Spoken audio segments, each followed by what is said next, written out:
All right. Good evening, gentlemen. It is Friday, March 22, fellas, 2024, and we're at Yes. another PRT. Yes, yes, yes, yes. Good Oh, evening, man. good evening. What a good wonderful evening. time. Yeah. Yes, good evening, good evening. Good to see you all back again, man. I mean, we've been going strong on PRT. Come on now. Yeah. Listen, we've got one episode left, fellas, in season 8. 8 seasons almost done. It seems like we just started, and here we are in the end of season 8. We want to welcome those of you who are joining us tonight. If you are joining, I feel like I'm in church now. If you're joining us for the first time, but listen, if you happen to be joining us for the first time and you've never watched a PRT before, whether you're watching this live or whether you're watching it on the replay, we want to know who you are. And we don't have any way to verify it. I was going to say, Roger, we need to come up with a gift that we can give away. Got to do that like every episode. If you're watching for the first time, we have something to give away. Dion, what can we give away? Well, we can do that. We do have something we can give away. So if this is your first time, just put in the chat, my first time, and we will reach out to you and talk with you after that. But we do have a gift that we can give for first timers here on Pass Around It. Now check this out. This is the second to last show for this season. Now, Roger. Now, is it for every first time visitor or just the first 5 or first 4? Every first time visitor. We got the first time visitor live. Let's put it that way. The first time visitor live. Okay. All right. Well, okay, listen, what Dion is saying is what if there are 15 of them? We can do 15. Okay. Right. Okay. Well, listen. Roger he has meat that we know not of. Yes, that's right. Oh, man. But listen, I do see Carlene St. Clair in the chat, all the way from Claremont, Florida. Welcome to the Pastors Roundtable. Yes, she is a regular. Dion, and here's our schoolmate, Cassandra Hudson Johnson. She's all the way from Cali. Yeah, good to see you, Cassandra. Yes. That's right. And then also we got, listen, we have the one and only Sister Patrick. That's right. Thank you so much for supporting the round table. Trinidad and Tobago. Good stuff. Yeah. Good stuff. All right, guys. So let's get into this month. If you missed this month, you missed a good month. You missed at the very beginning of the month the episode on event planning. We learned a lot of good stuff on that. The constituency meetings. We came out of that session, guys, knowing that we needed to do a part 2, probably even a part 3. And then last week, oh my goodness. Yeah. Last week blew my mind. What an excellent episode last week on church building projects, the campaign, and some of the things that you have to consider as you go in there, telling the story. I mean, last week was amazing. Yeah, we talked about being relevant. Oh, sorry, right. Go ahead, Raj. No, I think I know where you're headed to, but we had a lot of feedback on the relevancy and the right now realness of that discussion. And up to Thursday, folks are saying, hey, that was great. They wanted the name of our guest. They wanted to contact our guest. So it was a good show. Yes. Yeah. We talk about being relevant, resourced, and real. There was just a lot of resources in terms of ideas and concepts that if you missed last week, Raj, how can they go and find it? Are they just out of luck if they didn't watch it live? Is that how we roll? I wish we could say they're out of luck, but because this is the Pastors Roundtable, where we are relevant, resourced, and real, you can go to prt.live, the prt.live, and you will get not just last week's episode, you can get every single episode of the Pastors Roundtable, all 8 seasons on our website. And you can go back and you can have your everything of Pastors Roundtable, prt.live. All right. All right. Sounds good. Listen, I see Salita Harp in the chat saying she's joining us tonight from Maryland. Listen, we want to know where you're joining us from. We often have a very international audience. We got people tonight all the way from Trinidad and Tobago, people all over the United States. Please let us know where you are watching from tonight. Just drop that in the chat. But we want to talk very quickly, not about tonight, but on next week, our final episode. What do we got going on, Dr. Henry? Yeah, the final episode, we're going to be dealing with for this season. Season. That's right. We're going to be dealing with personal financial planning. Now, let me tell you about this. I just spoke to one of our guests today, and I'm telling you, I'm excited because we just believe that if we're able to manage our finances better and partner with God, then we know that we will be able to give more to the cause of Jesus Christ. And so handling your personal finances impacts kingdom growth. And so next week is going to be a must-view live stream. You got to view it next week. It's going to be powerful. Good stuff. All right, gentlemen, that's where we are. But let's talk very quickly about what's on the table for tonight. What are we talking about tonight, Dr. Henry? Well, tonight, listen, we are again dealing with this. We're talking about finances. I mean, we're dealing with finances to the whole thing. So tonight, we're going to be dealing with financial planning from the church's perspective, right? Okay. And so that is on the table tonight, dealing with, again, finances, how to handle it in the local church. How do we deal with it when it comes to mission? So we have some questions that we're going to deal with tonight about finances. Some people are asking, like, why is my church always broke? Why are they all? Some good questions I hope are going to come up in the chat tonight. But that's what's on the table. Pastor Wade, talk to us, man. Who is at the table tonight? Tonight, I am so blessed. I am excited. One of the guests tonight I had the privilege of serving with at the South Central Conference. I just shared with him when we were talking about coming on tonight. He is a prolific presenter, great pastor, but in this subject of stewardship and how to manage your money from a church's perspective, we thought that he would be a great guest. He now serves as the North American Division Director for Stewardship, but I remember him. He came to a youth congress and he shared a presentation on stewardship, and he is so creative. He did a rap in the presentation. What? So I'm just excited to call him my friend. I speak none other than Pastor Michael Harper. And then our second guest, I just had the privilege of connecting with him when I came back to South Central Conference. He's a young adult, loves the church, very balanced, but he started a podcast, and I believe it was during COVID, where he is sharing financial information for any and everybody. And he's touching on subjects that are he's scratching, right where we're itching. All right. And the young adults are vibrant. I'm so proud to be a church member at the church he serves as the finance chair, but his ministry on air and in live, he's a certified financial planner. So he is very educated, knows what he's talking about. Wow. I speak none other than Brenton Harrison. And tonight, I am just excited to have these two folks join us here at the Pastor's Round. Listen.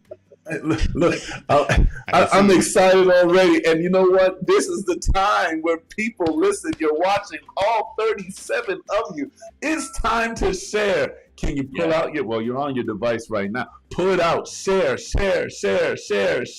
and share. Look, when we're talking about money in the local church, money, how to manage it well and what to do, all of your church members, everybody that you have on the Sabbath school committee and the building committee and the finance this is the episode to watch. Please share, and share some more. This is going to be a good one. All right. Yeah. Well, let's bring on our guest. We are so excited and delighted to have them with us tonight.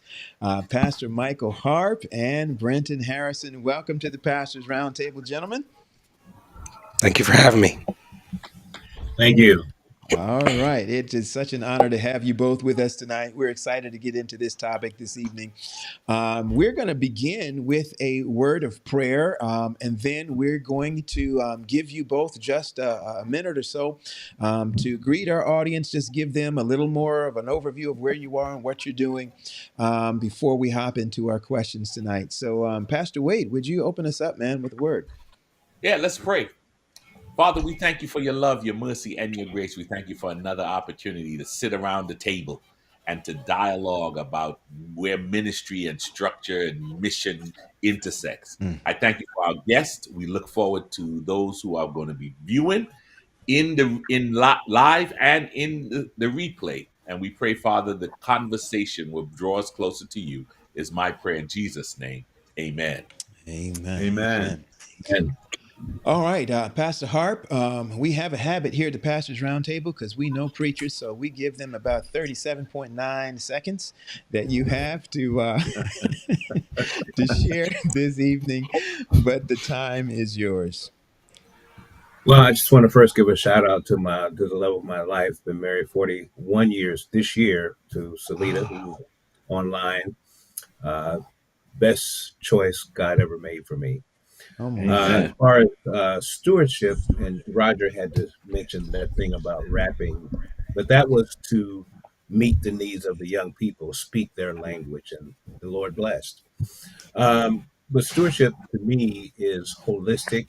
Every time you hear the word, people cringe, and it's because of how it's been delivered over the years. But we look at it holistically. We deal with the 7 T's: time, temple, treasure, trust, theology, and testimony. And so we look at it roundabout, not just zeroing in on money. My favorite part of it, though, is personal finance, which I'll be doing workshop this weekend. I'm in Ontario for the Ontario Conference Ministries Convention, and I'll be doing workshops for the pastors here, also for the stewardship leaders. And thank you for having me on. I'm humbled. What an honor. What an honor it is. Brenton, we don't know that. Yeah, we're going to give you some time. You can, the gentleman yields his time to Brenton. The time is yours, Doc. Well, thanks again for having me. My name is Brenton Harrison. I'm in Nashville. I'm a member of Riverside Chapel, and I'm a financial advisor by day, and have grown up in Riverside and South Central my whole life, and the nephew of pastors. So have had some experience in my own church and churches that they've pastored, and try to, as best I can, give some principles on finances in a way that just talks about the stuff that people don't know but are afraid to ask. So I feel like in our culture, there's a lot of stuff that people would rather not discuss when it comes to money, but that doesn't mean that it doesn't exist. So I try to shine a light on those things. Before we continue, Brenton, share with us the title and a little bit about your podcast. I have 2 podcasts. One of them is a weekly podcast on all things financial literacy. It's called the New Money, New Problems podcast.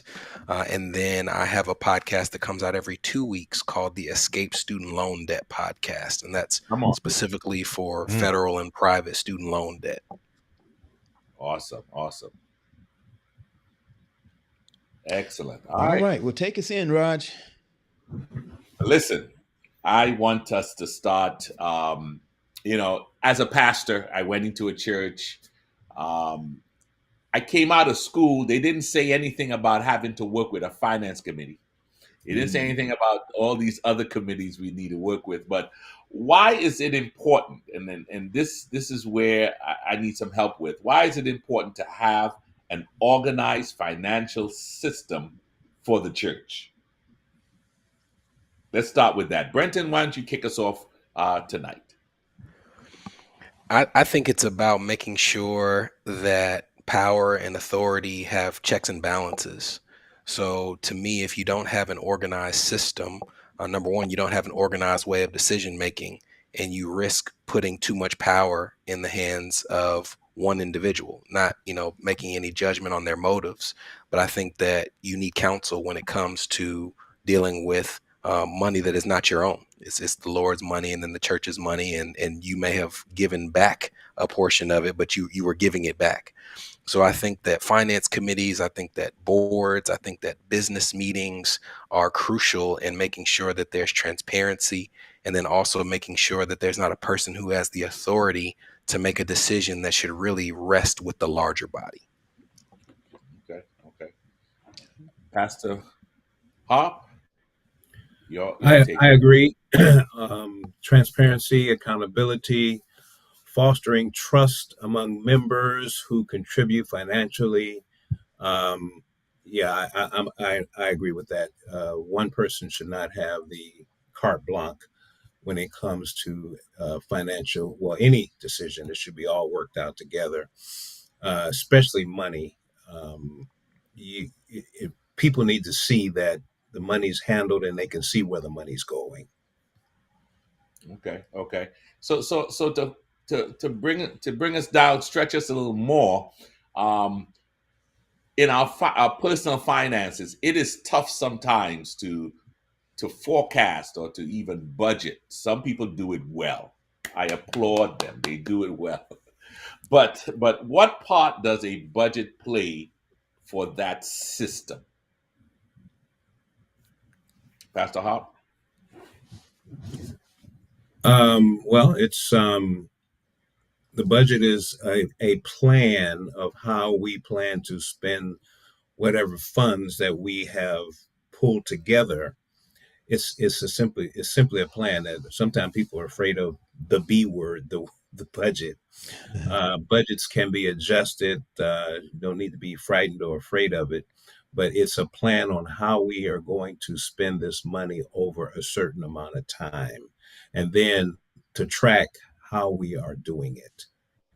And sometimes, personally, we're successful, and sometimes we're not, because life happens. And so when life happens, we have to adjust to that. And that happens in churches. There are things that come up, and it could injure the budget. So we have to make an adjustment, but we all need to think it through. And I would argue that it's even more important for a church to have a budget than it would be for your average person or household to have a budget. Because if you work for an organization and you get paid a set hourly rate, or you get paid a certain salary, even if you don't have a budget, nature will kind of put you in a position where even if you're living above your expenses, you can only live but so far above those expenses, right? I can't go get some $1 million house if I'm making $20,000. There's going to be a certain amount of food that you can buy. There's going to be a certain amount of things that you can do. And you know exactly within reason what you're going to get paid every 2 weeks.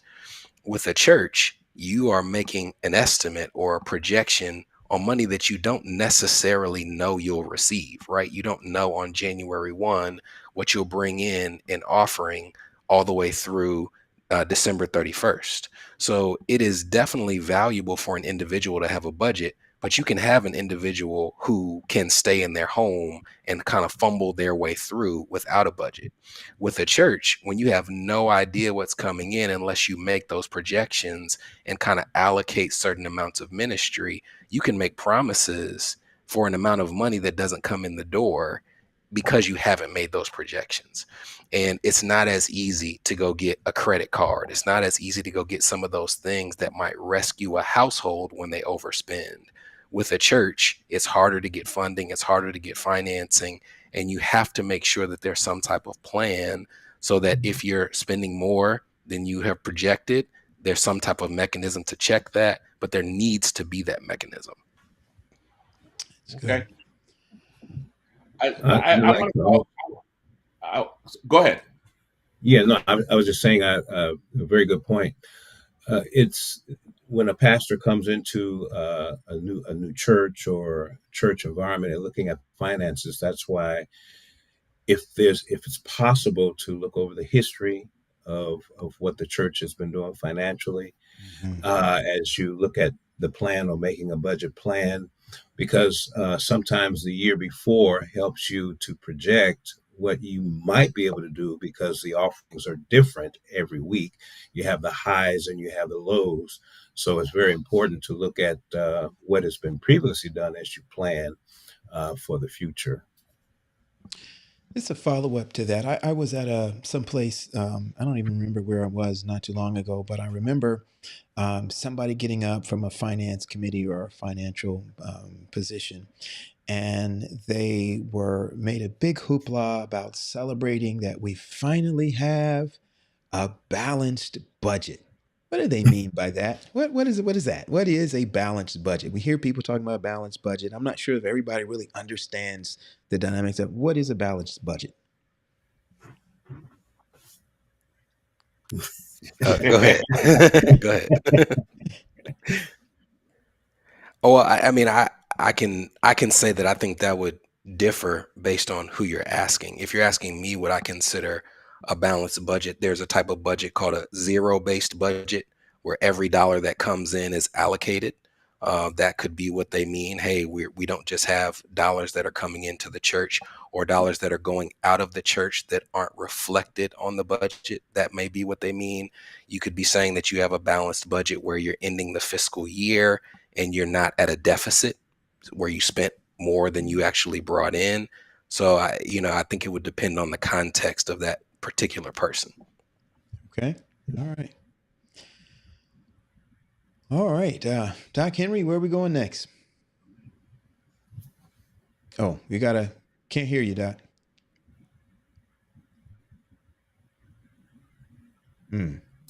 Still can't hear you.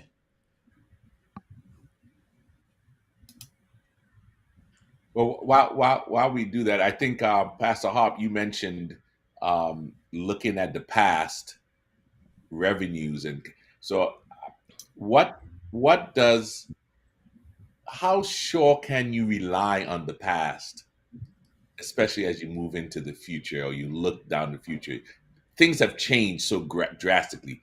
As a leader, how can you walk into a situation, look at the past, they look good, but all of a sudden now, how I, I'm a little concerned that maybe it may not be my leadership may not be the same. Um, how can I trust what has happened in the past? Well, actually, whatever has happened in the past is in the books, so it's over and done with. But at least it's a record. Uh, and if you're new coming in, there are all kind of nuances. You are new. The members are getting accustomed to you. Um, so so at least you can look back and look at some milestones and try to build a plan that that you can project. But then again, you still got to be careful, because each day, each week that the funds come in, there could be changes. There People got to get used to you. If they like you, income can go up. Um, and I hate to say this, but there are some cases where they don't like the leadership, and so it goes down. So leadership style, adjustability, Mhm. getting used to where you are, but looking at what happened in the past can be very eye opening as you plan for the future, and then you need to at least have uh, some wiggle room in there, so that breathing room. I always stress that, because there are times when things happen and you have to fall back on whatever is in that little wiggle space. Got it. I agree, and I would add to that. You go off of past giving patterns to kind of get an idea of where you might land for the year ahead. I also think that if there's a finance committee or a board or a pastor that's intimately aware of where those funds are coming from, you can keep your eye on some things that might change in the future. So for example, through my work as a financial advisor, we work with a lot of churches and ministers. And when we're talking about projecting for the year ahead, we'll kind of ask them, what percentage of your giving as a church comes from your top 20%, and it's almost all of it in most cases, right? Yeah. There's going to be, even at mega churches, 10 to 20 families, 5 to 10 families that are responsible for an overwhelming amount of the budget. And let's say that you find out that of those 10 families who are contributing 80% of your budget, that 7 out of the 10 are in their 60s. Or one of them dies, right? Or one of them has a medical event. You want to make sure that you're keeping the right perspective, that this is not some, for-profit organization, but there is some level of recognition that says, if something happens to 3 of these families, there's a lot of ministry at this church that can't get done without an increase in revenue. So how do we plan for that?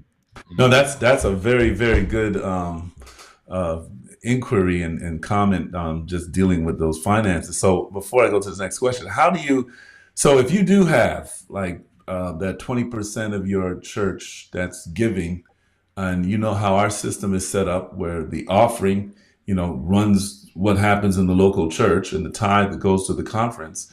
If you have that 20% of your congregation that is supporting the local church, but you see that out that 20%, as you mentioned, maybe 50 or 60% of those individuals are, in 10 years, they're not going to be working anymore. They're going to be retired. What are some of the things that you can do as a finance committee and as the leadership of the church to kind of plan for that and to make sure that the church continues to operate at a certain level? And I'm going to ask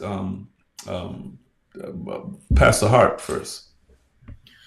Well, a couple of things come to mind. Let me just start here, and this I may be starting somewhere else to get to where you asked. One thing that I think that each pastor should use is what we recommend, a missional style budget for the local member. The line item budget is something we're all accustomed to seeing, but it doesn't really say much. It's good for the finance committee, of course, because they need it.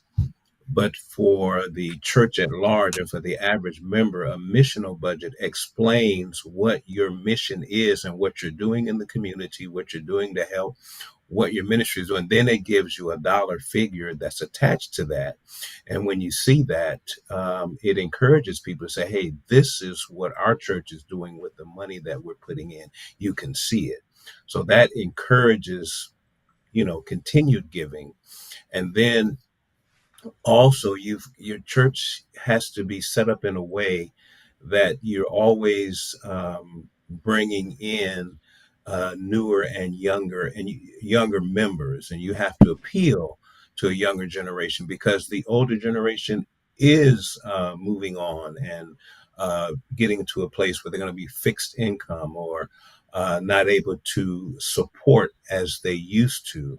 So if there's got to be a cycle where there's a refreshment, and the church has to be open and seeking new members and younger members, so that cycle can continue. That's just part of it. Wow, no, that's excellent, Elder Harrison. This is kind of where I can get myself in trouble because there's an element of me that works with people outside of the church in terms of how they plan their giving. And then, there's the in the church element where you don't want to be disrespectful to the structure. To me, if I were working with a family and that family gave significantly and consistently to any nonprofit, take a church out of it, just any nonprofit. And if we dug into that nonprofit's finances and we found out that one person or that one family's contributions represented 5% of that organization's budget, number one, that probably means they care about that organization a great deal. And they probably are already aware of the fact that would have a significant impact if they passed. So if that were one of my clients, I would be saying, do you want to give a gift if something happened to you? Do you want to make them a partial beneficiary of a life insurance policy if something happened to you? Maybe 10%, right? Do you want to get a separate policy? There are people who bunch their giving and make sure that that's a part of their estate plan. So if you take it outside of the walls of the church, it makes sense if you're not thinking about it from a religious perspective, which I know that's what we're here for. But if you're just thinking about a nonprofit that you support to that degree, then that would be part of the conversation. I have found pushback and discomfort bringing that into the conversation, and I don't know the right balance. But I know that in addition to bringing in new members, in addition to making sure that there are people who understand what funds the local church versus what goes to the conference and the union and so on and so forth, that I wouldn't consider it responsible planning to just act like, oh, well, eventually this person is going to pass and that's just a part of it. There's a younger person that's coming behind them. Wow. I don't think it's inappropriate to broach the conversation. Hey, your giving last year was 7% of our combined budget. Can we talk about what would happen if you can't work or if you were to pass? Wow. That's good. Wow. Okay. I like what's being said here because it's helping me, as the leader of my church, and I think it's helping a lot of other people to kind of plan for, these things that will happen. People are retiring, and so how do we keep this mission going? I want to ask one more question. I'm going to go to another one, but this missional style budget. So, Pastor Harp, you mentioned that. Give us an example of what that is. How is that presented? So with this missional style budget, presenting it to the people, you're not talking about utilities, right? You're not talking about insurance, right? You're talking about the actual ministry. So what does that look like? If you have a budget of, let's say, $30,000, and and 5,000 goes to minute. I mean, talk to me a little bit about what that looks like. It's just a way to talk about the money in missional verbiage, which simply puts the mission above the utilities. I mean, you've got to pay the utilities, you got to pay the musicians and all of that. You got all these things that have to be done. But the idea is that we're not here to raise money because we got to keep the heat. We're here because Jesus said, go and make disciples. That's the mission. And so as a result of what are we going and doing? And so we invested X amount of dollars into the soup kitchen ministry, or whatever that is. Whatever is out facing the community and also inward, because we also help our members as well. So it's simply, and there's an article on our website, nadstewardship.org, that I was able to write, and it's under the resources page, or articles, I should say. It's under, you go on in nadstewardship.org, and you go into the search section and type in articles, and the missional budget article is there. It's very useful. It's done outside of our church. I mean, other denominations do it. That's where I picked it up from. I went to one of the workshops for the Methodist Church up in Ohio, and I said, this is significant. It makes sense because it focuses on the work that we do. Also, there's an arm of the church, when you were talking about the other question, Planned Giving Trust Services, where people can do a planned gift for the church that will, their legacy can be seen through, if they pass on, they can leave something to schools, to a church, to whatever, to pass on their legacy to help fund some aspect of the church or some aspect of the school or what have you. And that's a benefit of the tithe dollar. Okay, wonderful. All right, here's a question. How much is the recommended cash to have on hand for contingencies or emergencies? So we talk about cash on hand. I want to go to Brenton Harrison. Speak to us. We were talking about We were talking about this a little bit before we went live. I think we in personal finance, they will say 3 to 6 months. Some people will say, depending on the stability of your profession, you can go even higher than that. And I think that your typical church would love to be able to call on 6 months of expenses. As I shared, I can only speak to my church and ones that I've observed through family. But I think it would also be relevant to bring up the fact that there are tons of churches out there who really don't have that much they're bringing in to be able to do the ministries that are vital, that are the reason that we're coming to church and in the community, and also save 6 months expenses. So I think for your typical church, it's probably a bit aspirational, but it's something you should always be aspiring to. In our church, we want to get towards 6 months expenses, but there's a certain point where if you're putting a certain amount towards savings, you're reducing the amount of ministry that you can do that requires funding. Or you could have an old building and you're putting that money in that account and the roof is leaking or something needs to be repaired. You need a new HVAC unit. So to me, I don't think a church should necessarily beat themselves up if they don't have 6 months expenses, but I do think that goal to get there should be reflected in their budget. Wow. In that budget, just to follow up on that, in that budget, what qualifies, and I imagine that it differs from place to place, but what would you maybe recommend as qualifying for that expense, that 6 months? Is that everything that the church is spending now? Or is that just the operational? Is that just the mortgage, the lights, all of that? Or is it the Pathfinder budget, the AY budget? Is all of that considered the 6 months, or do you narrow it to say 6 months is just keeping the doors open and the lights on? I loved what the pastor said, where he's like, we're not coming here to keep the heat going. Mm-hmm. So I consider the monthly expenses the ministry. Everything. Right. Okay. If you're in a budget pinch, you don't want to just say, oh, well, all we can do is just sit in this building and look at each other. We're supposed to be out in the community, bringing more people into the faith. So I think you plan as if ministry is the primary thing that you are budgeting for, because I think that there are tons of churches where if you have the right mindset and the right mission, if it came to the point where you couldn't do anything in the building, but you could have the funds to go do ministry, well, you can worship in the parking lot and go do the ministry. Well, But wait a minute. I got to throw that one in there.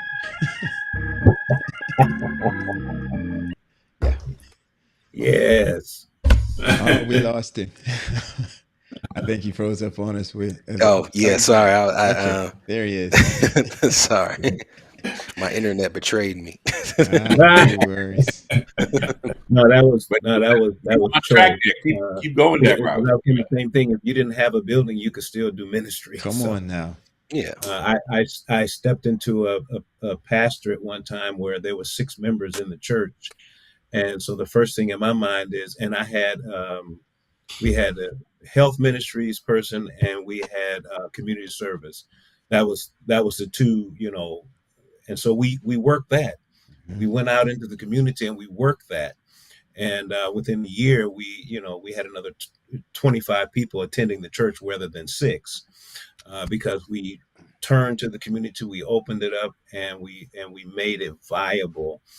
And I just believe that when you do that, then you can, all the other things will kind of help fill in themselves. But take what you have, work it, and then you can build upon that. I had a church that had 3 members when we got in there. Started with 3, and all of them were in their 80s, 70s, and 80s. What are you going to do? But the Lord blessed. After 2 years, we had 30 people. I mean, we finally started having a person who was over Sabbath school, a person who was over this or that. But at first it was just everything was everything.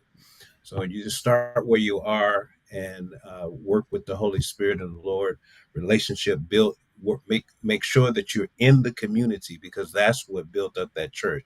And we turned that church into a food center and people in the community knew that that was the place they could come to get help. Somebody broke in and stole our computer system there. And so I went to one of the persons and said, hey, I said, you get our stuff back. And they got it back because we had a relationship with the community. Yeah. Listen, I don't mean to open a Pandora's box, but I gotta ask this question. Typically, and I Uh-oh. guess it's probably an assumption, but what would you assume, or Pastor Harp, as you have seen around North America, what percentage of a church's budget is typically allocated towards the building?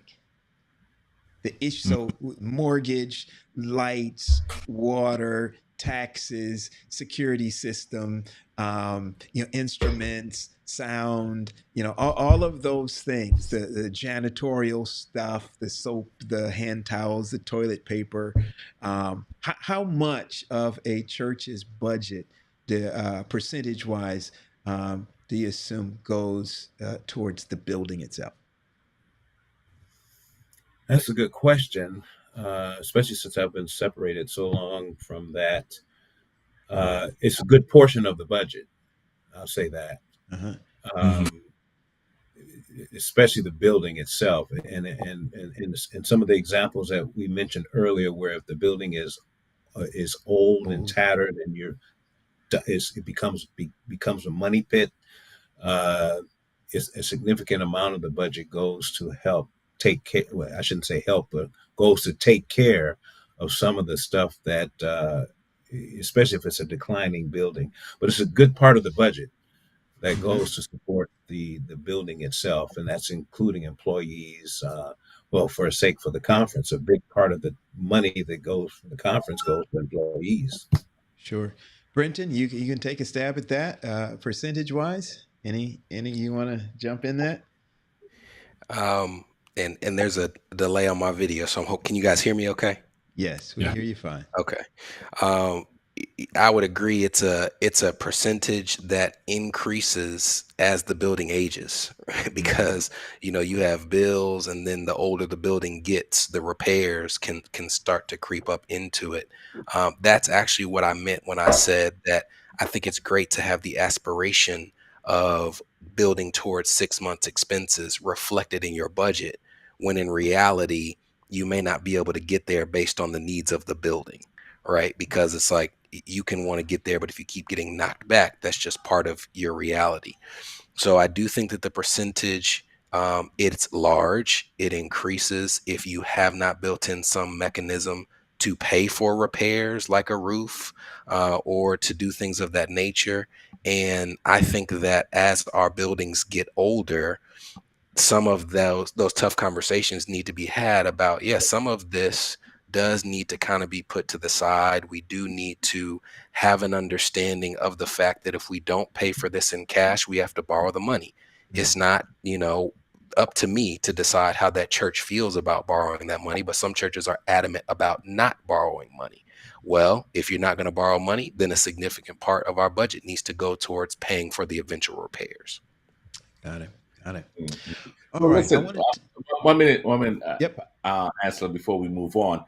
I think Carlos Medley asked a question about how much should faith factor into the budgeting process. But the question for me, we're talking finance, but I'm hearing that there should be a lot of faith involved, or it's not just the dollars and cents. I've heard that the church has money, but it just doesn't know how to use it correctly. How do y'all are financiers, y'all work in finance. How do you balance the teaching or the growth of faith to help grow the funding? I'll partially take that first because my first grade teacher is in the chat, Miss Black. So before I answer, I just wanted to make sure that I say, hey, Miss Black. But to your question, I think that as a member of a finance committee or a finance chair or a board, there is always going to be some level of fear if the amount of giving is not keeping pace with what you've set aside for the budget. I think that's only natural. And if you're a person who's over the finances, then you're going to have even more fear because you're trying to say, well, this is the amount of money that we're thinking is going to come in. So we need to make sure that we operate within that total.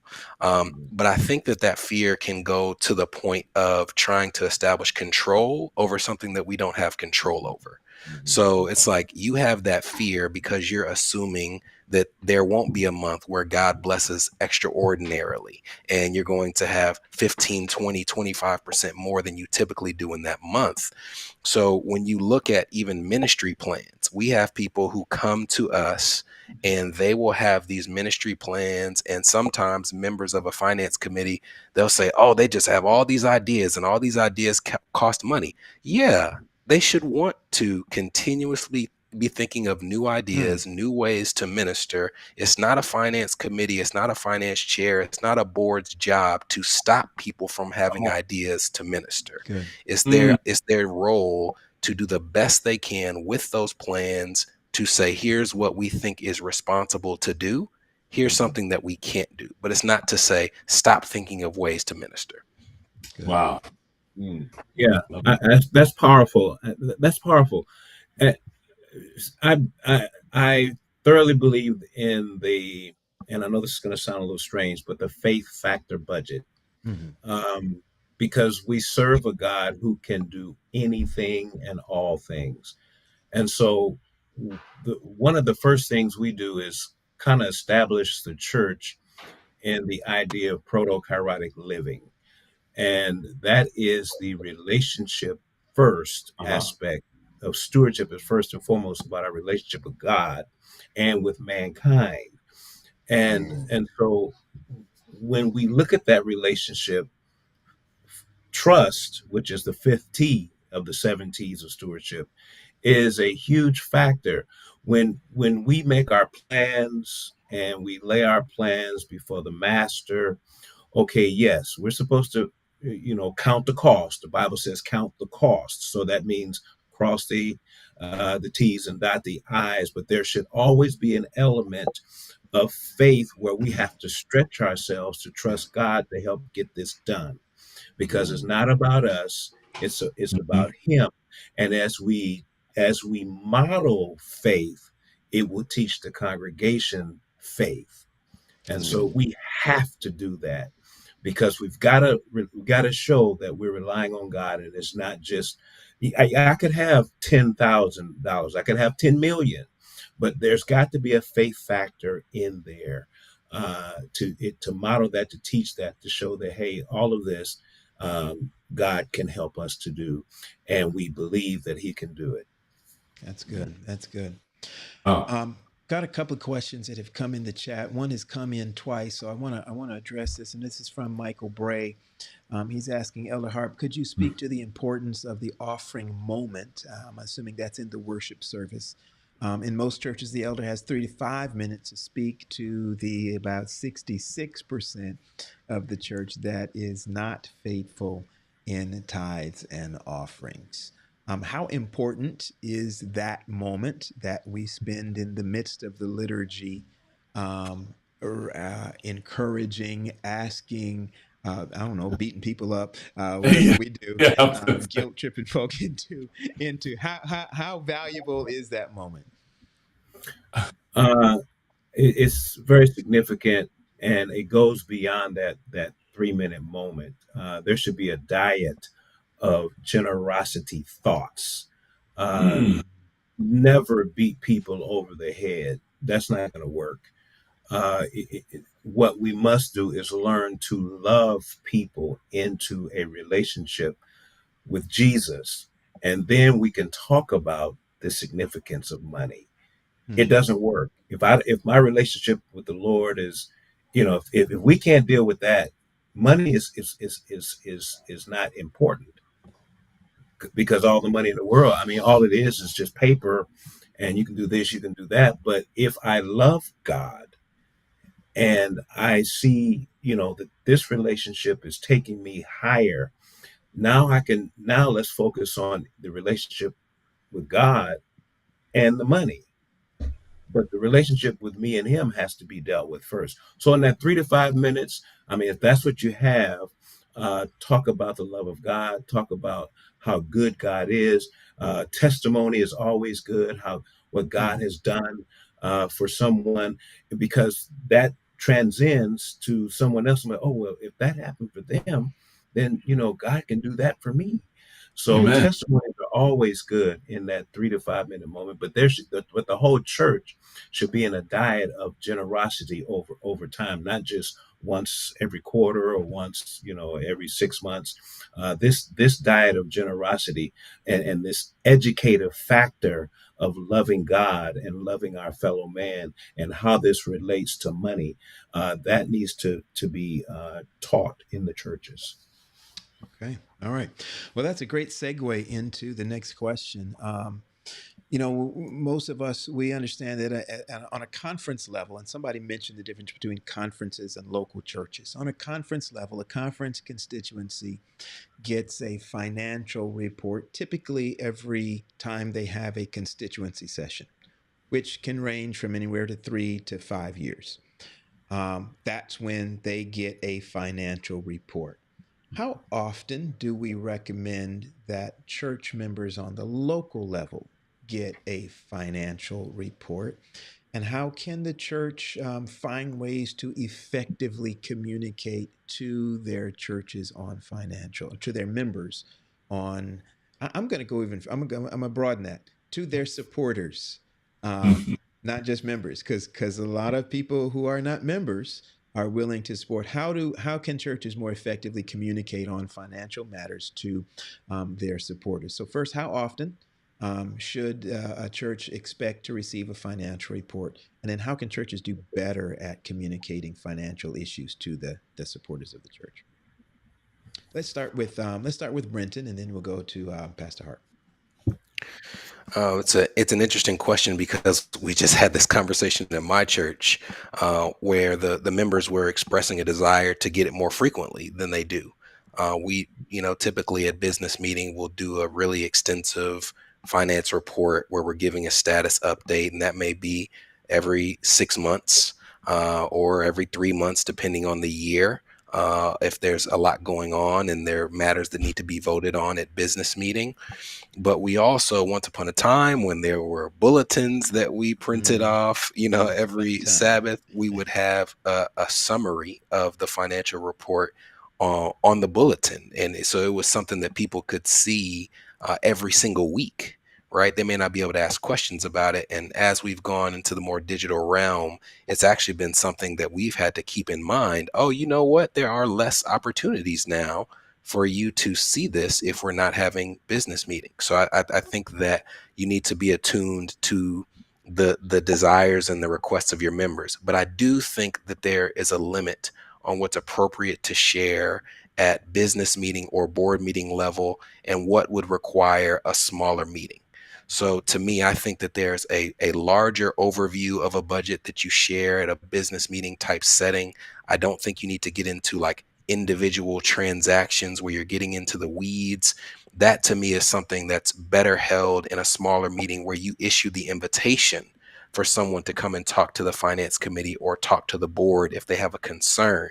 But I don't think that you should be hashing out really small matters at the business meeting or board meeting level. So to me, I would think every 3 months would be, something where you would give them a larger overview and you issue the invitation for someone to come and talk about something that's a smaller item. But I think that you need to protect and plan for the fact that there are going to be some dissatisfied members that don't like the way that the budget is being managed no matter what, because they're not the one managing it. And if you give too much of a platform to get into small matters, it can devolve into just bickering. So that's why I think there's like an overview budget that you share. And if it gets to the point where it's kind of devolving, you say, let's take this offline. You have the right to go through all of this information, but let's do it in a smaller setting that's more appropriate. Pastor Harp, anything to add to that? Oh man, no, that was well said. Well said. Yeah. Quarterly, and I like how he mentioned the fact that you include the membership. How often do they want it? And I certainly subscribe to, like, when you want to get into the weeds, you don't want to do that generally. You want to do that in a smaller setting. When I was pastoring in Birmingham, we did the once a quarter. The members were okay with that, and with our board, we had a board meeting once a month, and the board members, they voted to have a segment, a subcommittee. They met regularly so that the board members wouldn't have to come every um, what it was every month. They could come every other month, and the subcommittee helped manage things, and they reported to the board at large, and then the board reported to the church at large. So, but whatever the church is comfortable with. Cool. Mm-hmm. In terms of, let me ask this. I guess I'll ask either of you or both of you this. So, in terms of other ways or additional ways to communicate that information, Brother Harrison, you mentioned the idea that we've moved into a more digital age. Is it advisable for there to be financial reports put on a website, put on social media, um, um, in a newsletter, in text? You know, some churches have these, text blasts where they can text everybody in a, and are there those, or do you do it through in 11 o'clock worship? What are some of the other ways that maybe you can effectively get information to people, that will help quell some of those questions? There are plenty of systems where you can post a financial report online and you can make sure you restrict who has access to it. Because to me, a finance report is for members. So Absolutely. to me, in a business meeting, in terms of having a voice at the business meeting, that's for members. So I wouldn't be putting it on social media because you're putting it out there for consumption for people who are not members.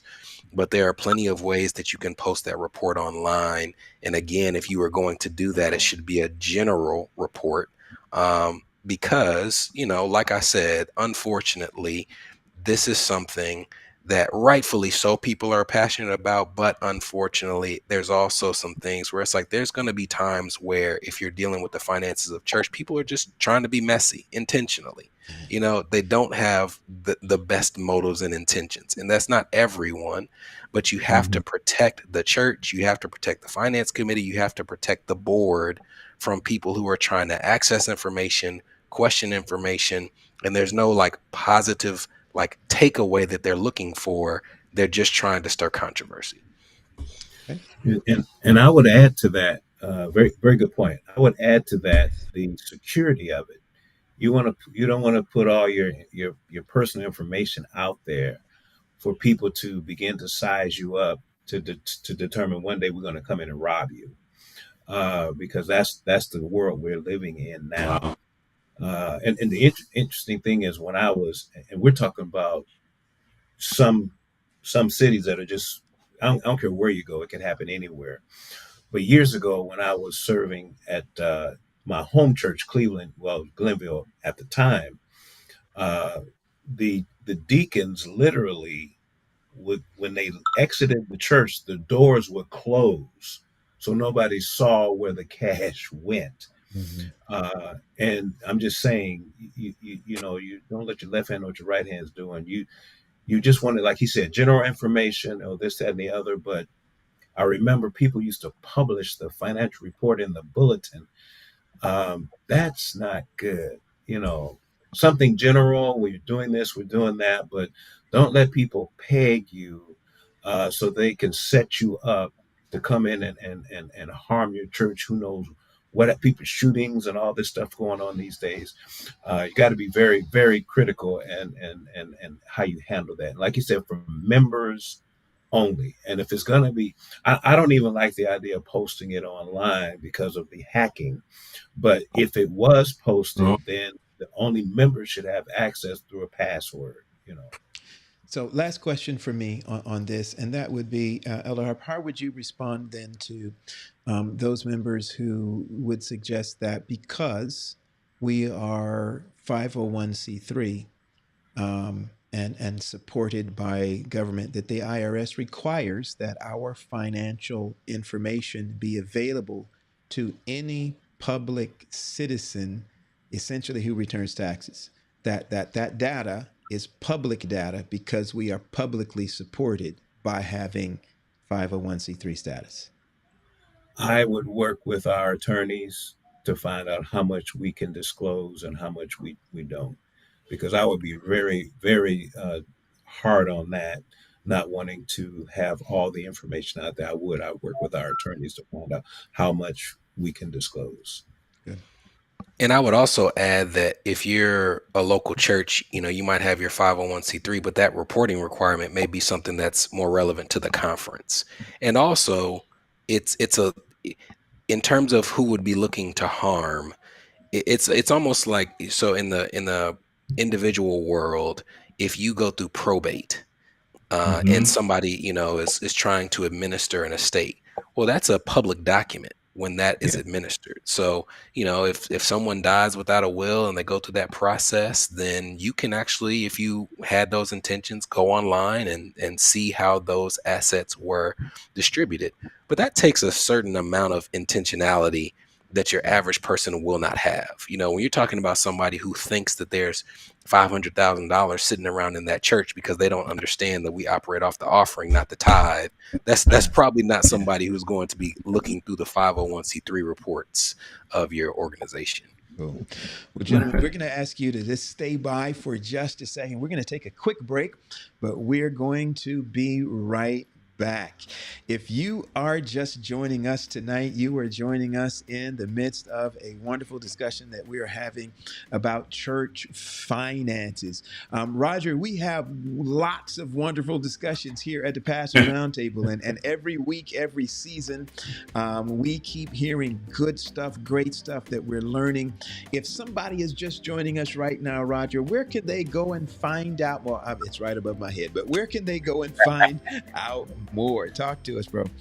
Listen, look right above Pastor Paul, the PRT.live. I love it. Live. Every single episode of the Pastors Roundtable is housed there. You can watch it at your leisure. You can even go to our YouTube page, our Facebook page. I'm a little harder to find them, but you can get on our website and look at everything. You can watch this episode soon as we're finished. You can watch this episode again. There's some good nuggets being dropped right now. Mercy. Look, I'm enjoying this broadcast. I'm telling you, this live stream, because, hey, listen, as a pastor, I mean, these are questions that come up frequently. And just hearing these experts tell us some of the things that can help us to protect what we have as a church, and also encourage people to be more involved as we devolve.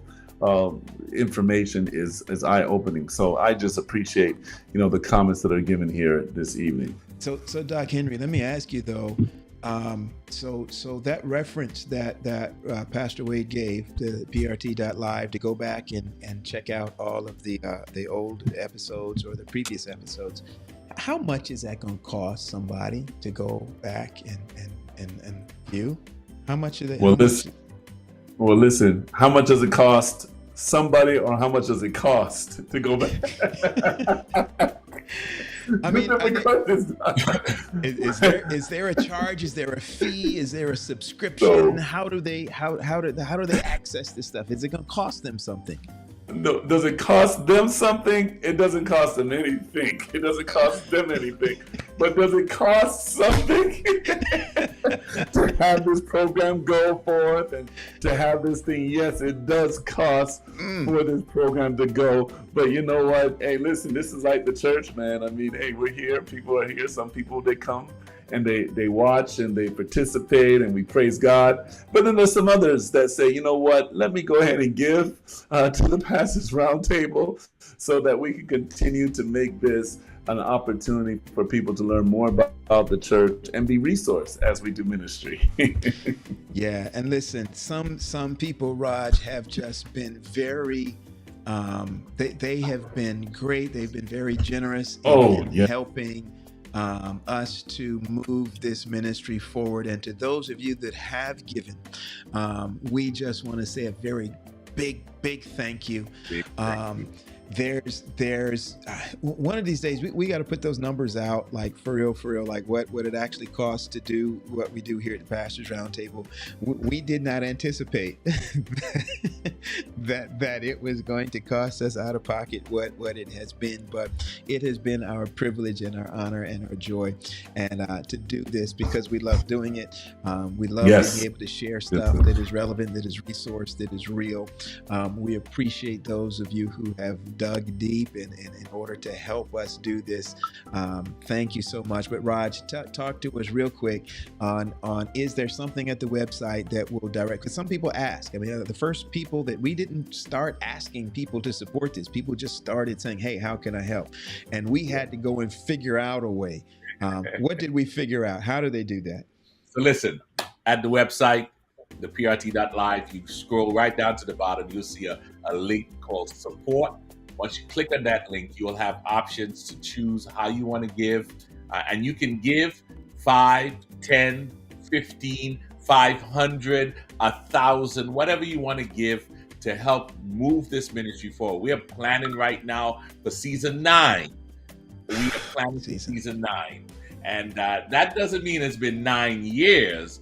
So that lets you know that we just want to keep doing this. We have some great ideas coming up. Some of them will take some funding. Some of them would mean upgrading our technology. We are just hoping that we can make this happen. We're going to have that faith factor. We're going to build a faith budget. We're going to do what we've been talking about. I'm taking notes. All right. People to do what God has asked us to do, to what He has opened the door for us to do, and we just praise God for that. Right at the bottom of the website, support, and you can help move ministry forward.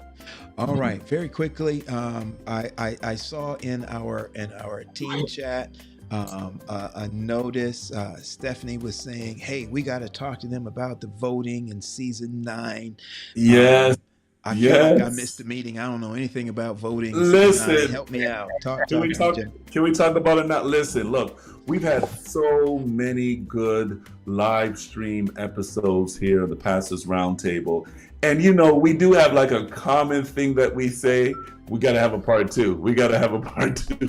So listen, season 9 is going to be made up of a lot of part 2s. But guess what? We want you to be involved. So in not tonight, but in the not so distant future, we are going to have a way for you all to come online and to vote on one of the shows that you want to see a part 2 for season 9. So we're going to do that. We're going to take the top shows that we've done, not top because of quality, because all of them, I believe, we had quality shows, but quantity. A lot of viewers kind of chimed into a particular show. And so we're going to put some of those shows on a mechanism here online. You're going to vote, and then we're going to take a good portion of those shows and make sure that we have a part 2 next season. All right. Or we have a part 2 season. It's a part 2 season, yeah. But that's right. All right. I think something's going on with the chat. I was just checking. I don't see any brand new chat coming in. Oh, I see why. Never mind. That was on my end. That's why. Okay. So it's coming in on my end. Yeah, I wasn't seeing it all. I just typed something in the chat. I just went in there and typed amen because I wanted to see if something was happening and I didn't see it. Boom. But I found it. I figured it out. All right. Listen, we want to get back to our guests. Yes. They've been waiting in the wings. We got a couple more things we got to hit. If you are just joining us tonight, our guests tonight are Michael Harper and Brenton Harrison. They have been talking to us tonight about church finance, and we've learned a lot so far, but we've got a little bit further to go. Doc Henry, take us in, man. Listen, first of all, I want to thank you all so much for coming. I'm learning a lot. This is real good for me. But let me ask you this question. I'm going to flip it around a little bit. Well, churches depend mostly on the faithful giving of their membership, right? But are there some other additional ways in which a church can earn some money so that they can do ministry. Additional ways that are blessed by the organization. I'm going to go to Pastor Hart first, and then I'm going to go to my man, Elder Brenton Harrison. Okay. Well, let me say this. And I think we said this when we were offline a little bit. There's an organization called VersaCare that supports Adventist ministries, churches, what have you. And you can write a grant to get funded for whatever ministry project. This is just another way to get funds to do ministry at your local church, because every church wants another way to gain some kind of income inflow to go along with the offerings, because they're not consistent, as we mentioned earlier. Some places are, some places are not. But VersaCare, you can look that up online, and you have to read the information, what's required. They have funded projects up to $100,000. They've funded projects of $25,000. As I mentioned earlier, my bride, she wrote a grant for one of the churches in South Central. I think it was a smaller one, but it got funded, and they were able to bring the community in and teach them health education. And so that's just one little thing that can be done. So I want to put that out there. All right, Brenton Harrison, talking about some other ways, additional ways. Some people want to go into the stocks. Some people want to high yielding accounts. Talk to us. What are some of the other ways, if there are other ways that you talk about on this line tonight? Well, this is what I was saying. I'm I don't want to get myself in trouble because my thought process on it may differ a little bit. But to me, I don't see why not.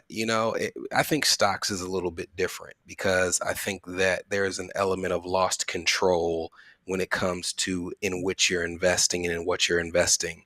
If you're going to, as a church, be making sure that you're putting your dollars behind something that you feel represents your beliefs. So I think that can be a little tricky and would require a little more oversight and buy-in from the church. But when it comes to a business venture, opening a restaurant, buying rental units, things of that nature, I don't see why there would be a lack of emphasis on bringing in more money that's going to just be turned around and used for ministry. It's, to me, more a question of, do we agree with the type of business that we're operating? So I don't see the problem with it. And I think that, acting again as if money doesn't exist when it's convenient, but then it does exist, at certain times, I think that can get a church in trouble, right? If you are going to put yourself in a position where, like I said, when the roof needs to be fixed, money is a thing. So why would it not also be a thing when it comes to how much is coming in the door? I got to do it. I love it. Listen, as you were talking there, it took me back. I served in a conference that began to realize that they needed to do something to help churches. And so they began to sell air rights and lease land to organizations who were going to develop them and pay the church back a certain amount of money for the use of these places. Some of our members felt that the conference was giving away what is theirs, what they earned, that kind of thing, because they saw it as here is something I could hold on to, but they didn't see the financial blessing. One of the churches I pastored, they were in the potential to receive their local giving. The total amount of their local giving was like $800,000 for the year, and they were going to receive $800,000 a year from this land lease. Wow! That was to development. What would you recommend to churches in terms of these long term? Because that was going to be a 99-year lease. These long-term kinds of investment to financially support the church. We're good with a year, a 2 year, 5 year? How can we educate our members to look at long-term businesses that would bring dollars in? What are your thoughts on that? To build in some appreciation. There's some inflation into that 99 years. Anyone can jump in and I know this wasn't on the script, so but yeah, go ahead, Brenton. No, Brenton, I know you started down this road here, so finish it up. Finish it up. I was just deferring. I think that you would evaluate it like you would a business opportunity. And if you look at some of the land that our churches or our conferences have owned over the years that has gone by the wayside, that is now immensely valuable in cities that are just exploding and bursting at the seams, having an idea of the value of your property and how to maximize the value of that property and treating it as something that should be maximized would have been helpful. And I think that acting as if earning money is evil can be an extreme that we can reach as a church, and it works to our detriment when we then turn around and need money. So I would rather on the front end have the tough conversations of saying, I'm not saying we will open this business, but can somebody give me an argument for why we wouldn't? Right? Like, let's come to some consensus as a church and let's burst some of those myths about, just because we made $1 or pursued $1, it automatically means that we're evil. No, They're going to say because it's risky and we shouldn't gamble with the Lord's money. Yeah, that's if you have a talent, just hide that talent, man. Just keep that one. You know what I mean? So that when the person comes back, you have that one to give, right? Instead of risking it. I'll go further down that thread. I'm an entrepreneur, and I will hire people. And one of my frustrations as an entrepreneur is if someone asks for a raise or if someone asks for more money and they are not contributing to the revenue that comes in the business. My first question is, how do you think this works? Right? Like, somebody is paying for this raise. So if you ask me for $5,000 more, that means that my family and I are just giving you $5,000 more. Now, if you came to me and said, hey, I earned you $7,500, I want a $5,000 raise. Well, that's a big difference. So why would it be so different to go to a body and explain to them, hey, you want to do this ministry? And we're not going to talk about this at the board level and get into people's individual finances. But when we have these ministry plans, let's look at these giving reports. 25% of the people in this church are giving offering. 15% of the people in this church are giving offering. That's what funds our local church. Why is it, not kosher to explain to somebody, hey, we want to make sure that you understand that the giving of tithe is an act of obedience, that the giving of offering is an act of gratefulness and thanks. But also, let's call a spade a spade. We operate off that offering. So why is it not okay to make that plain to people? I think you would be surprised how many people come to church every Saturday and have no idea that they are not actually supporting the local church because they may have the desire to give faithfully. And I think it's okay to explain to them, we so appreciate your faithfulness in tithing, but you're only giving tithe. Yeah. So let's talk about how these finances operate in this body. We operate off the offering, and the offering in most churches is minimal. I thoroughly agree with that because I just shared that same information in Saskatoon, Saskatchewan, Canada last weekend. I just said those very words because people want to know where the money goes and that we operate off of the offering. This is a worldwide church, and that's why the tithe kind of goes that way and helps the workers and helps with the mission of the worldwide church. But offering is what stays at home, and that's how we operate. Very well said. Very well said. I don't have a challenge with churches having some kind of other way of bringing funds in as long as it goes with our values. As a matter of fact, I think we should be in the community. that way. Because I think we can get to know the people. I think the people get a chance to see us in a different way. So I think there should be ways that we can operate some kind of businesses that go along with our values and that benefit the church. And then we have entrepreneurs who actually have started businesses and they're making millions and they support the organized work. There is nothing wrong with being a millionaire, Mm. period. the, Sorry, I the had to get thing that. the thing the thing that we have to remember, God wants to oh wait a minute, let me move my feet. I'm sorry. uh, what God is interested in, of course, is us and our honesty. And God wants to trust us just as much as he trusted Adam to name all of the animals and whatever he called them, that's what they became. If God can't trust me to manage, and that's the word steward is manage. If he can't trust me to manage $100, if I don't manage that Mm. well, God isn't wasteful. Why would he trust me with 1,000? If I can't manage 1,000 well or 10,000, why would he allow me to Mm, have 50,000 if I'm not mercy. managing the smaller amounts?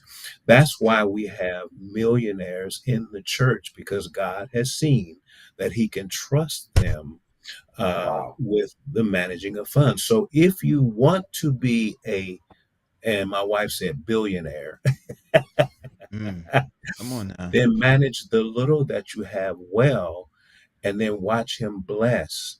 And believe me, we can't outgive God. Right. I mean, you remember what Kellogg did? He tried to outgive God. He started with 10 plus 10, and then he went to 10 plus 80. And the interesting thing about that is he only began to live off of the 10%.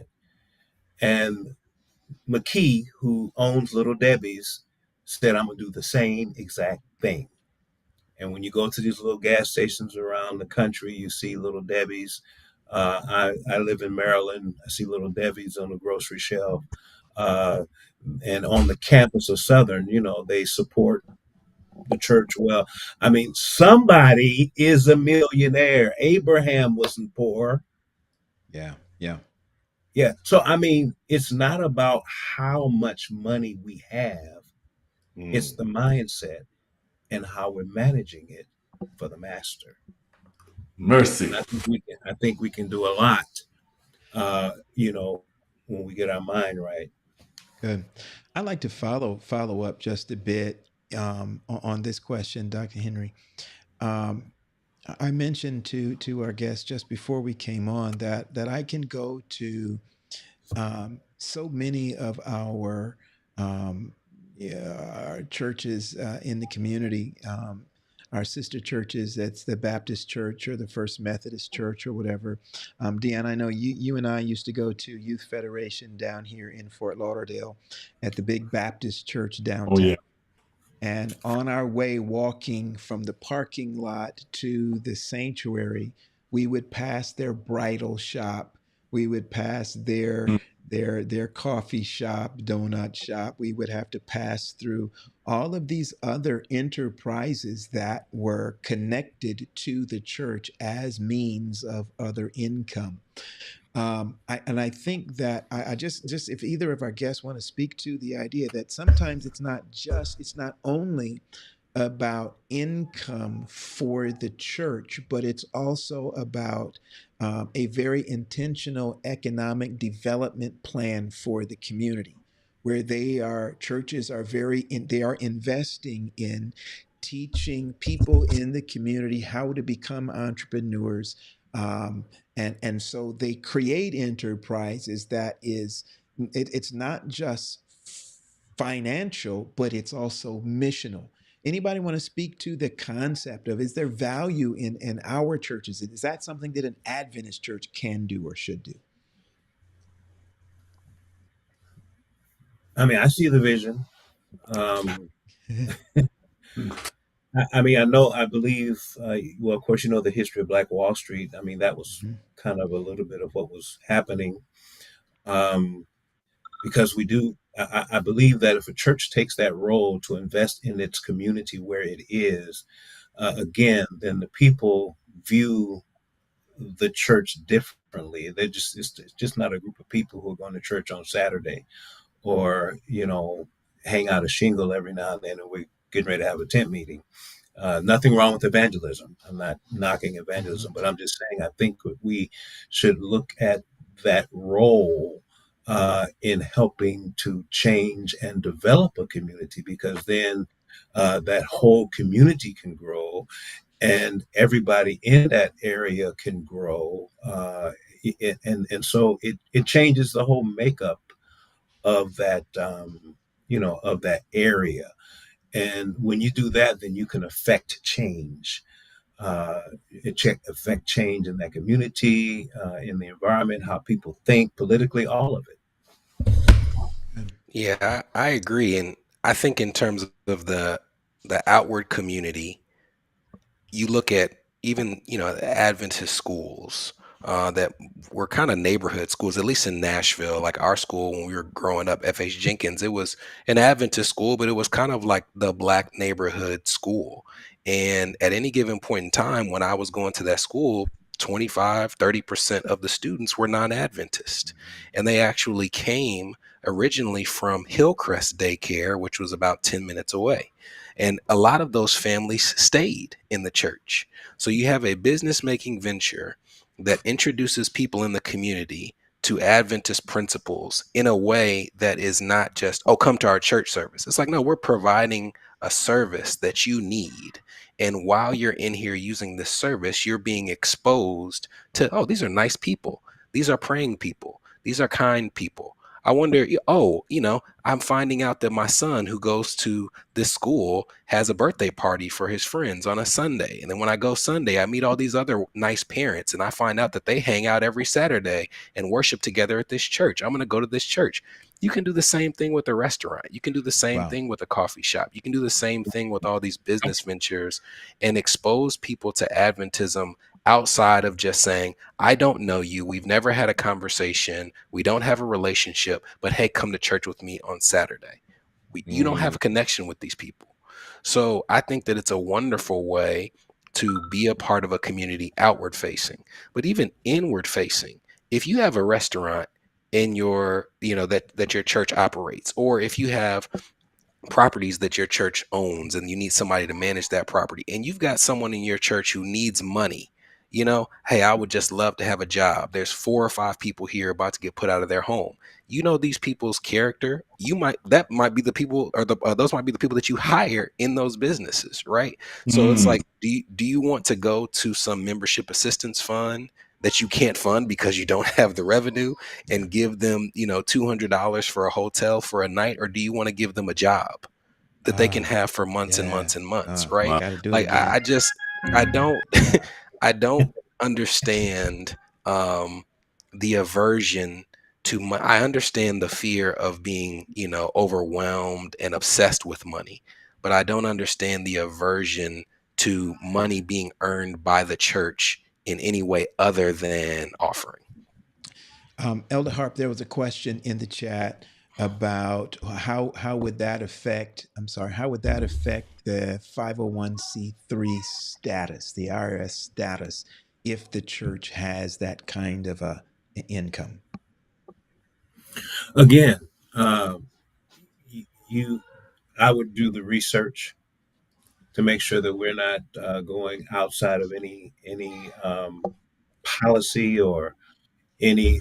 There's a way to do this. There's a way to become educated about how this, and that's what we have attorneys for. And I'm not saying, I mean, we got church attorneys that can research that, but there's a way to do that. Successfully and be in compliance, if that's the word that we're going to use. Yeah. So I wouldn't want to be fearful of my 501c3 status. I would want to educate myself every line to make sure that I'm I've got this covered. Okay, how do we innovate so that we can now go to next practices and get this done? I believe there's a way to do it. I Yeah, don't think we there's close ourselves in on that. yeah, But we got and that daycares, and that doesn't affect our right. 501c3s. We got churches that have senior towers, and that doesn't affect the 501c3. So there are a couple examples there. Yeah, I mean, you could do it under the same umbrella depending on how you're treating the revenues that come in the door. You could also have a separate business entity, and that model operates, frequently outside of the church. There's a business, there's a nonprofit here, Thistle Farms, and they serve the needs of women who are survivors of sex trafficking, prostitution, and abuse. So they employ these people at their nonprofit, but they make soaps, they make candles. They have a cafe where they have breakfast and coffee and all these different things. So, again, the revenue that comes in the door, it not only gives them more resources to house these survivors, but there's also revenue that's allowing them to say, hey, we need more help at the cafe. So we can not only house you, but we can give you a job. Mm-hmm. Mm-hmm. I think, and I'll just say this as we begin to wrap up, that I think a lot of churches feel that a business that is not for profit cannot make a profit. The revenue code, the IRS revenue code, and the state code in which you incorporate, there are some things that you kind of have to line up. But as far as the IRS is concerned, they measure. There's a threshold of what you can bring in through membership fees and donations compared to the sale of products and services. And so there's a threshold that you can make, and it's a generous one. But we have whole hospitals that are nonprofit hospitals that charge people fees for the services, and they still have CEOs that still make millions of dollars. Hospital administrators, they bring in lots of money. So that's not a typical thing. And for the local church, that threshold is not going to be measured against your local church's income. It's going to be measured against the lowest legal entity, which is the conference's income. Mm-hmm. So that threshold is met against the conference, not against the local church. And adding to that, I also think that the name nonprofit naturally leads people to believe that you're not allowed to make a profit. And in reality, they're really talking about how those are treated from a tax perspective. So if you're a nonprofit and you're right, a certain percentage of your income or that profit, as long as it's going back and fulfilling the mission and supporting the activities of the nonprofit, it just means that they're not paying taxes on that profit. But there is profit there. They're just funneling it back into the activities to support what their mission is. Love it. Gotcha. I love it. Listen, I know our time is gone. I as a local pastor, as a maybe a finance chair is looking. Could y'all give very quickly what should the relationship between a pastor and a finance chair? How should that work? Going forward as we close up. Brenton, you were just you're a finance chair. You're about to step away because time has come to change leadership. What are some of the things you learned, and what are some of the things you brought to the table? To me, I think depending on your structure, the finance committee exists to facilitate ministry throughout the church. And when it relates to the pastor is the leader of that flock. So they're going to have some ideas in terms of ministry and purpose. And I think that to the best of your abilities, you're there to help facilitate that purpose. Awesome. Pastor Harp? Yeah, the relationship between the two should be, very close. Like you said, the pastor's a spiritual leader. Sometimes, though, if the pastor may not have that business acumen, then he may need to trust someone that does, so that they can relate to whoever the financial person is. They have to work together for the betterment of the church. Love it. Awesome. So, yep. There, when you can I put this in here? The young man, Pastor Harrison. I'm sorry, Coach. Maybe that's a prophecy. But anyway, he mentioned the podcast. One of our stewardship mentees, his name is Pastor Troy Levy. As a matter of fact, he stepped away from ministry to be an entrepreneurial path, and he's doing well. As a matter of fact, he has a podcast that he calls Stewardship. So that's a unique take on a shifting of the thinking, the ideas of stewardship. He's very good at what he does. He also produced a product called the Blueprint, and it's available on Advent Source now. So it's a personal finance kit that this young man, who was a pastor in Allegheny East, has developed, and he tested it and all that. I even I've seen it, and I've actually purchased several of those. And whenever I do finance seminars, sometime I give those out. I gave 10 sets of them out. I did a generosity revival down south, St. Louis, not St. Louis, down south. It'll come to me. But we gave 10 of those out at the conclusion of the meeting. And wow. I'm just saying he did a very good job on that. And Stewardship is the podcast. Stewardship. All right. Awesome. I love it. Well, listen, gentlemen, thank you so much for this conversation. You have actually put a different face and a different color on church finances. We didn't talk about 2 and 2 and 3 and 3 and how they add up. We actually talked about the importance of having that faith factor and leading. And so I want to thank you. I want to thank you personally because each of you have given to this church through your knowledge of finances and the love that you have shown. And it's exciting to know that it doesn't take much to serve the Lord. So I want to thank you for that. Amen.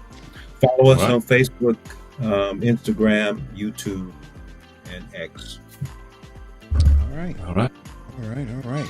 Well, again, gentlemen, thank you so very much. We look forward to seeing our churches grow and get better and more financially healthy as a result of your contribution to this discussion on this evening.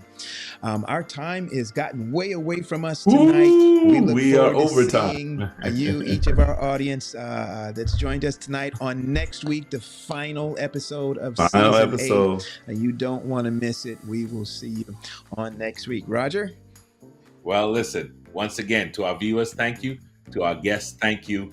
And to all of us combined, we are so grateful that you have joined us to help make ministries relevant, resourced, and real. God bless. Good night, everybody. Our guests, please stay still.